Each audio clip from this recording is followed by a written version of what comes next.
and I think I am allowed to announce that he has accepted an invitation to stay on at Hebrew College as part of our adult learning staff. And so those of you who take courses here will have the privilege of learning with him again soon. Yay! And Jordan is going to do something I'm not very good at, but I believe in doing, and that is starting our class with the niggin. I'll do my best. I'd asked him to share a bretzel with niggin, but I have strayed a bit from his request. Already, huh? Yeah.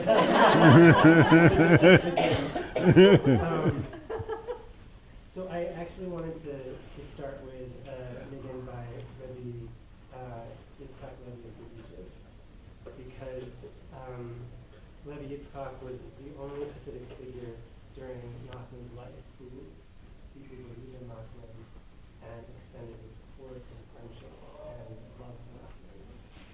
And I think Nachman is an incredibly rich thinker, but he also encounters pain head on. And so reading Nachman is a deep encounter with some pain. And I felt like a nice way to begin the course would be to sing a niggin by someone who tried to help bring him a little bit out of that.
Thank you. Welcome, everybody. Great to be here. Great to see you all. Lots of familiar faces from various places. This is the first time in a long while we've had a course that's open to rabbinical students and to the general public at the same time, so it's nice to see that combination, and hope you'll get to know one another, and the cross-fertilization will make for an interesting dynamic. We are here to do the impossible.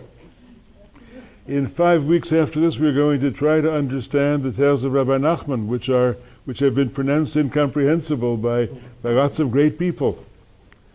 The first major historian of Hasidism, Shimon Dubnov, who wrote to the early 20th century, when he came to the tales of Rabbi Nachman, he said, well, they must have just been the sort of a feverish result of his tuberculosis, and he was crazy, and nothing can be made of them. The Breslov Hasidim, on the other hand, sit down at Shalosh Shidduchos every week, Shabbos afternoon, and pick a little piece of one of the tales and try to puzzle it out and try to find every new meaning in it. So that reminds me of a dream of Rabbi Nachman. Among the very interesting documents we have in Breslov, and Breslov is a unique kind of Hasidism, there's a little dream diary. Those of you who read chapter 4 have seen a few of the dreams. In one of the dreams, there's a very complicated dream, soldiers and fleeing away and turning into, being transformed into things very difficult to understand. The end of the dream, but still in the dream, he says, I said to them, we don't know to whom, Amarti lahem, I said to them, I don't understand the meaning of this thing. They said to me, go into that room and they'll tell you the meaning. He said, I walked into that room and there was a man sitting there, the man had a beard. I said to him, I don't understand the meaning. He took his beard in his hand and said, that's why I have the prop, he took his beard in his hand and said, this is my beard and that is the meaning of the thing. Nachman says, very nice, but I still don't understand. He said, how you go into that room and they'll tell you the meaning. He said, I walked into that room and there was a room of endless length and endless breadth, and it was filled with books from top to bottom. At every place I opened another book, there was another comment on the meaning of the thing. And that in some ways is what the stories are like. Either you grasp them at a certain immediacy, or you can go on forever and ever and try to figure out what they mean. Or both. Usually it's both. So we will engage in that. We will try to figure out what these stories are about and what Rabbi Nachman of Breslov is about. He is a puzzling figure. Sometime before he died in 1810, at the age of 38, he said to his Hasidim, Man feiret v'tliyin bis Mashiach mitkimen. My little fire will continue to flicker until the Messiah comes. It was a very pretentious thing to say. He was a marginal figure with a small Hasidic group. He had some tens of students. Most people outside his immediate circle thought he was very odd and there was something wrong with this group and maybe something not quite kosher about them. But when you notice that this year there were 30,000 people at Uman for Rosh Hashanah at Reb Nachman's grave, when you notice that it's estimated there are about 100,000 people in Israel alone who are somehow influenced by Rabbi Nachman, either are Breslov Hasidim or study Breslov or go attend Breslov events or hear Breslov stories, you understand that he might not have been quite as crazy as we think he was. Breslov was the first Hasidic group. Now they've been joined by Chabad very recently. Since 1993 they've been joined by Chabad. They were the first group to not have a Rebbe. To say that the Rebbe, though the Rebbe had died, he was still their Rebbe. And they never quite believed he had died. He had occulted, he had disappeared. Someday when the Messiah comes, we will find out. And then in the Breslov books it suddenly says, etc. V'chulei. And that means it was censored. So we don't know exactly what we will find out when the Messiah comes, but the idea somehow is our master is still alive, he is the Messiah, or the Messiah will bring him back, or something like that.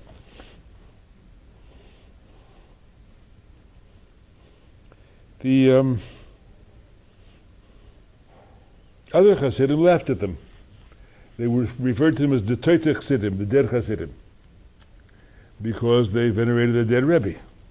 And their line was, I'll say it in Yiddish for those who understand, Besser a teuten Rebbe was lebt als lebendigen Rebbe was es teut.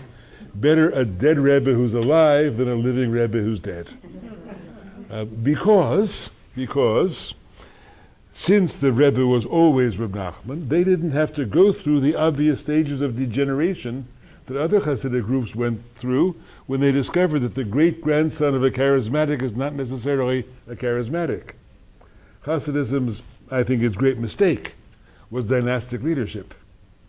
And dynastic leadership meant you were a Rebbe because your father and grandfather and great-grandfather had been Rebbes, and it was passed on, and obviously there's going to be some decline in those histories. The Breslovers were able to hold on to a kind of pristine image of their original Rebbe, and they did. They did, but the rest of the Hasidic world thought them to be very odd, something not quite right about them. You open the great Hasidic bibliography written in the middle of the 19th century by a man named Aaron Walden. It's called Shem Agdolim Mechadash, the new edition of the names of the great.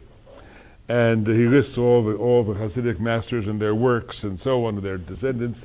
When he gets to Breslov, he says, be careful in studying that book by Rabbi Nachman, because his students did not fully understand him correctly. Which means I can't say he wasn't a great Rebbe, but it's a book you should stay away from. There's something in it that's not quite proper. I'll tell you a story about my own teacher, Abraham Joshua Heschel. Heschel was raised to be a Hasidic Rebbe. You know, all of his ancestors on all sides of his family had been Rebbes. And he told me once, I asked him why he doesn't quote Reb Nachman. And he said, when I was 11 years old, Heschel was something of a child prodigy. He said, when I was 11 years old, I fell into a period of religious doubt. And somebody told me to go read Likutei Moran, to go read the teachings of Rabbi Nachman. He said, I went to my uncle, the Novominsker Rebbe, who was a big, well-known Hasidic Rebbe in Warsaw, who had a great library of Hasidic books, and I asked him for a copy of Reb Nachman's teachings. He said I wouldn't have that book in my house. So it was considered treif by other respectable Hasidic Rebbes. Yeah, of course, a tutor of his who was a Kotzker Hasid, who was irreverent by tradition, found him a copy, and he said he read nothing else for half a year until he became so depressed he put it away and didn't come back. That was why he doesn't quote Rabbi Nachman. But when outsiders began to study Hasidism, and that happened, you see there was a great battle between Hasidism and the modern world, between Hasidut and Haskalah. The Hasidim became the great defenders of tradition in the 19th century, and the Maskilim, the modern enlighteners, the westernizing Jews, fought a bitter battle against it. That battle began to wane by the end of the 19th century. Essentially, Hasidism lost that battle. Modernity was becoming more and more powerful. The shtetl was breaking up. Jews in large numbers after 1881 were moving to America or moving to England, were migrating even within Poland and Russia from the shtetl to the city, and Hasidism was beginning to fall apart. And at that point, when Hasidism was no longer, I would say, a powerful enemy of modernity, certain people in the modern world began to look around and say, you know, there's something to be learned from them. There's something valuable in Hasidism. That's the beginning of what we call Neo-Hasidism. One of the first figures of it, of course, is a name well known to you. That's Martin Buber. And Martin Buber's second book was Die Geschichten des Rabbi Nachman, the tales of Rabbi Nachman retold in German for his partly Jewish, partly non-Jewish audience by Martin Buber. It even says here, im nacherzählt, told after Rabbi Nachman. Not quite a direct translation. Buber indeed did with the tales as he wanted. The beautiful edition of the tales we use now is put out by my friend Tzvi Mark in Israel, a great scholar of Breslov today. All the tales of Rabbi Nachman of Breslov. The tale we are going to read next week is the first tale in the traditional edition, but in this edition it's number 60, because he includes everything Reb Nachman said in the realm of fantasy as one of the tales, and it's a very much enriched edition. This is the traditional edition of what the tales look like, published by the Breslovers again and again, always with the Hebrew on the top of the page and the Yiddish on the bottom. They always printed them in both editions. Printing something in Yiddish meant it was to be accessible to ordinary people. If you had a modicum of rabbinic education, you read Hebrew books, you didn't read Yiddish books. Sometimes books printed in Yiddish in the 18th and early 19th century would even say, right in the title page, we are printing this for women and ignorant people, ignorant men, because an educated man would know Hebrew. The script in which Yiddish was printed in the old days was called Weiberschrift, women's script, because that was what was appropriate for Yiddish. But men were supposed to be able to read Hebrew. Many men couldn't, of course, not everybody did. But these were printed in Hebrew and Yiddish so that everybody could understand them. And as I say, the Breslov Hasidim to this day, if you go to the main Breslov synagogue in Mea Sharim, down at the far end of Mea Sharim, you go there Shabbos afternoon, you can walk into Shorosh Uris and hear them taking a piece of one of these tales, and trying to understand it. So from the time of Buber, from the time outsiders looked at Hasidism, they began to see there was something distinctive about Rabbi Nachman. He was different than anybody else. And the Hasidism he created was a unique kind of Hasidism. It was more serious, more intense, more passionate than most Hasidic groups were. In the second quarter of the 19th century, after Nachman died in 1810, his disciple, his favorite disciple, Reb Nosson, carried on Breslov for 35 more years after Nachman died. But in the 1830s, they were fiercely persecuted by a man named the Savrana Rebbe, who had a much larger Hasidic group in the Ukraine. And somebody came to the Savrana once and said, "What do you want? When you sit down on Friday night, you have 500 people around you. Nosson there has 80 people in Breslov. Why don't you leave him alone?" And he said, "Bei mir sitzen 500 Chassidim. I have 500 disciples. Bei ihm sitzen 80 Rebbeim. He has 80 Rebbes." In other words, he understood that what they were doing in Breslov was training everybody to be a Rebbe, training everybody to be some kind of saint or some kind of holy man, or to take on the task. So I want to tell you a little bit about Reb Nachman tonight. This is a kind of introductory lecture. We'll begin the tales next week, but I want to introduce you to the man as I have come to know him. I, of course, wrote a book on Rabbi Nachman many years ago. Tormented Master was first published, I think, in 1979, if I remember, in 1981. What does it say? 1979. And was translated into Hebrew a couple of years later, came out in Hebrew in 1981, and in Israel it became something of a bestseller. It's now being reprinted. I have a young man who is doing an update of the footnotes over the last 40 years. We're going to reprint the book with new footnotes because there's been so very much scholarship on Rabbi Nachman in the last 40 years. So a little bit of Rabbi Nachman as I've gotten to know him, and as others have presented him over the course of these decades. I have to begin with the yichus. I have to begin with who he was family-wise. Nachman is the great-grandson of the Baal Shem Tov.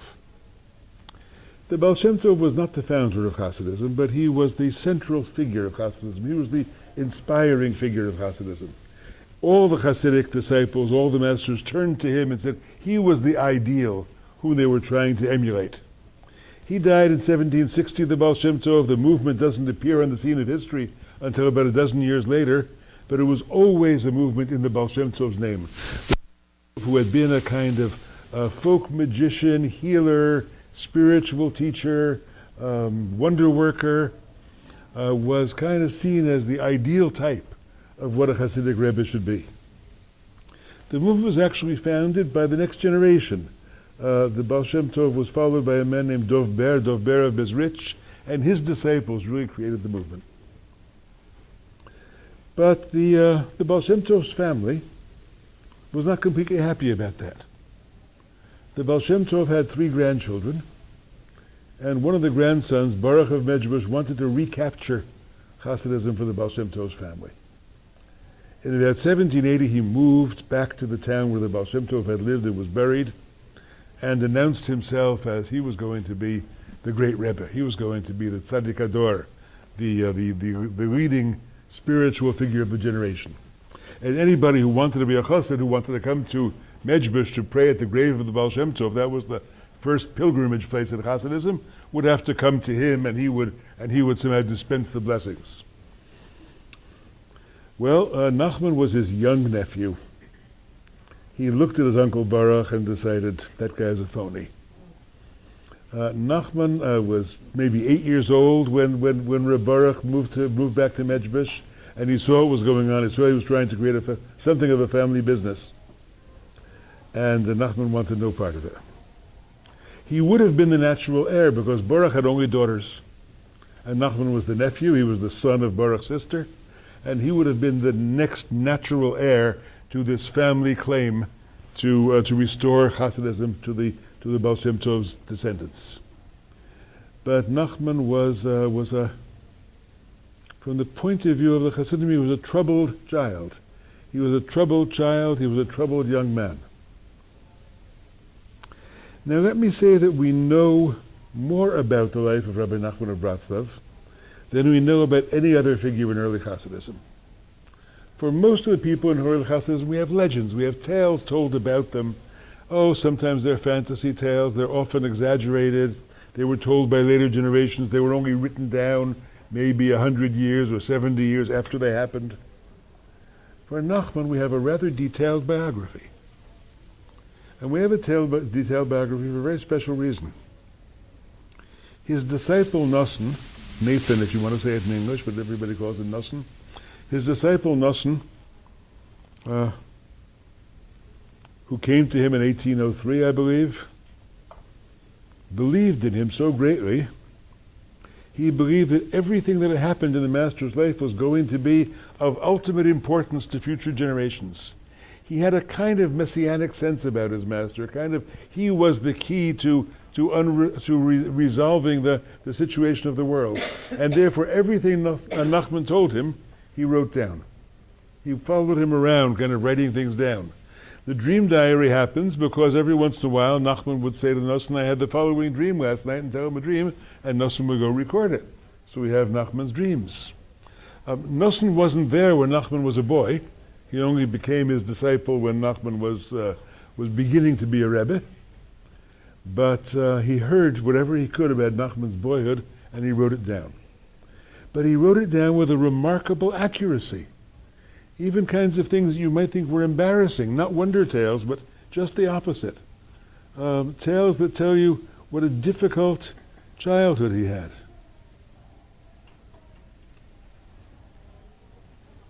No act in the service of God came easily to him. This is Nachman the child. I'm on page 40.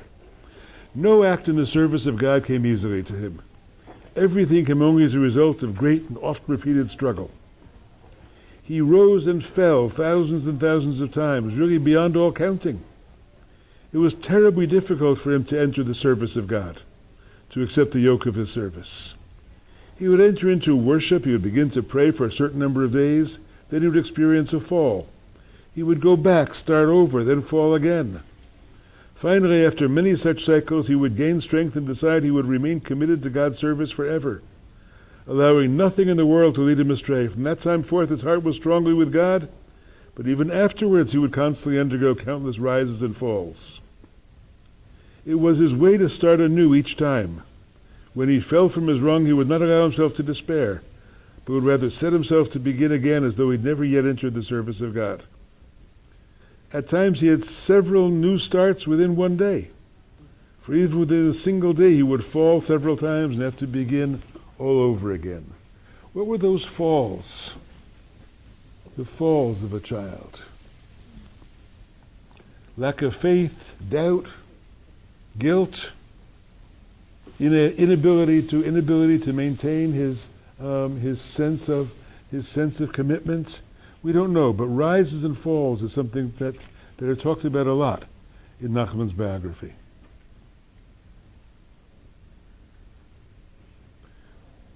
Jump back 2 pages before that.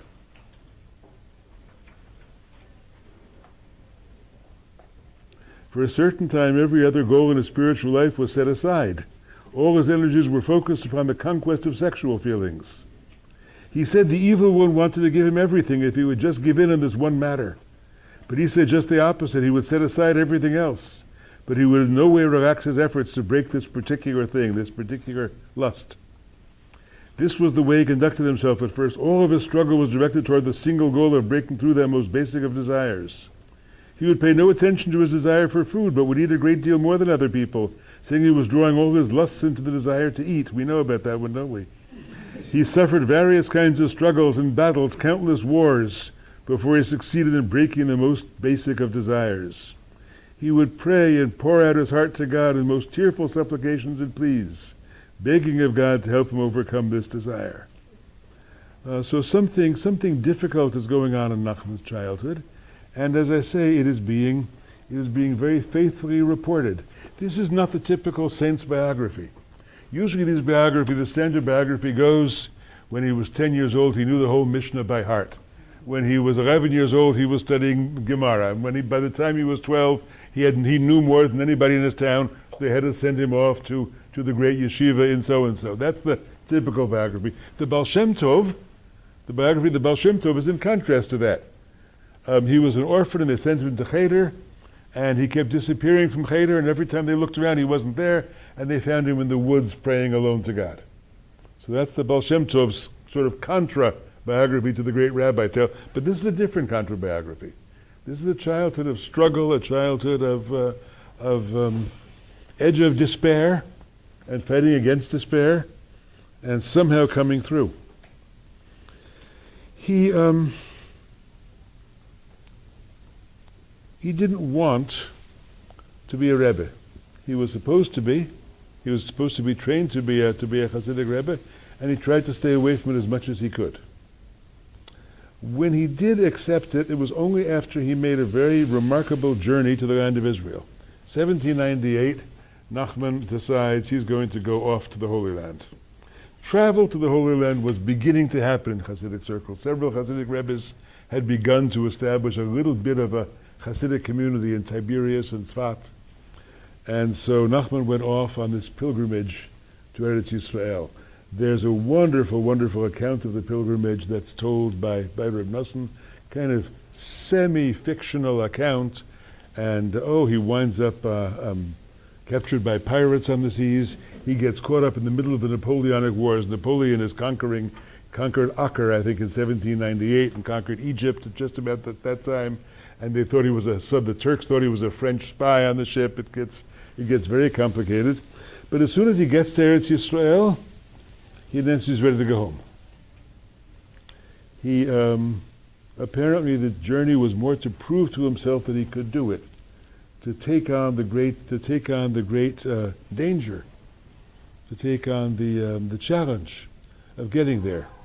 Once he got there, they convinced him to stay a short while. Then he went back. And after he went back, he began to say that the journey had been transformative, and now he was ready to begin taking on some disciples. So a small group of people begins to gather around him. He settles in a kind of far corner of the Pale of Settlement, sort of southeast of Kiev, a little town called Medvedivka, and he immediately gets into conflict with the local tzaddik, with the local Hasidic Rebbe. Again, somebody he looks down on, considers a phony, considers too much of a popularizer.